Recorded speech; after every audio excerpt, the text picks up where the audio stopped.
4 decades since its 1985 release, Marty McFly and Doc Brown's Back to the Future adventures continue to boast a cult following of DeLorean restorers, cosplay devotees, and less fanatical folk who simply enjoy well-told tales. With that enduring popularity in mind, let's look at 7 things that make the Back to the Future trilogy worth a second look for writers. Great Scott!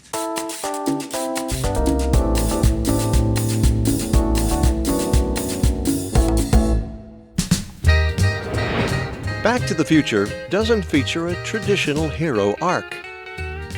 Unlike the typical protagonist, Marty doesn't experience an inner change that makes him grow as a person by the end of the story. Instead, everything around him changes. For the audience, that is satisfying enough. Just like James Bond, Indiana Jones, or Frodo, the hero is pretty much consistent from story to story, while it's the new adventure providing the variety. Back to the Future wasn't going to be a trilogy. Screenwriter Robert Zemeckis had only intended to make the one movie. Only because of its enormous success did he write 2 sequels. Had he known up front that that would happen, he says he would have ended the first movie differently. He wouldn't have had Marty's girlfriend get into the time machine. He would have preferred for Marty and Doc Brown to go on their next mission alone. That script complication was dealt with a little too conveniently in Part 2 by zapping her with a ray to make her think it was all a dream. The lesson here is the end might not be the end. So be forward-thinking, just in case you're lucky enough for fans to demand a follow-up. Believable characters. To maintain realism in a fantasy, it helps to anchor it with characters who react like real people. In Back to the Future, there are no wild and wacky sidekicks or talking animals to suspend belief. Even the quirky Doc Brown is no more off the wall than your crazy uncle. Each character contains humanity and relatability that invites us to invest ourselves in them.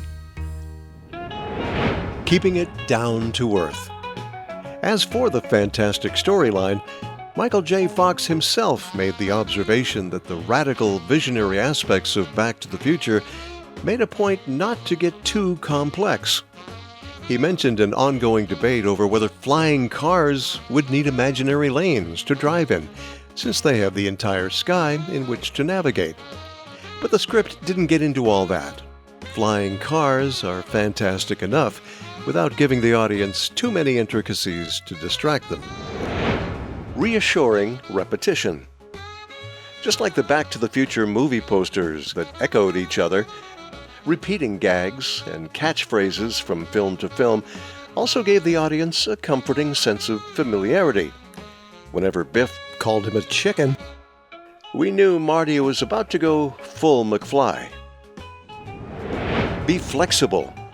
When producers couldn't strike a deal with Crispin Glover to reprise his role as Marty's dad, they brought in another actor and awkwardly tried to fool audiences using prosthetics and showing him upside down. To ease everyone's pain, they eliminated him from the story as soon as possible. Bottom line, if one of your characters is giving you too much trouble, don't try to negotiate. Write him out mercilessly. Take advantage of marketing tie-ins. Like cozy mystery authors who offer recipes and other tangible story elements to fans, Pepsi capitalized on one of the iconic series symbols on multiple occasions.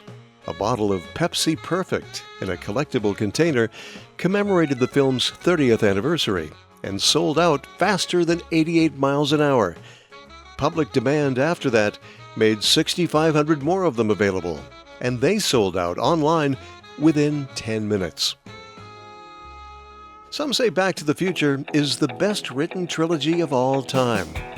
Bob Zemeckis said he wouldn't attempt a 4th episode lest he do it a disservice. We can take many cues from Marty and friends in our own quest to write a story that stands the test of time.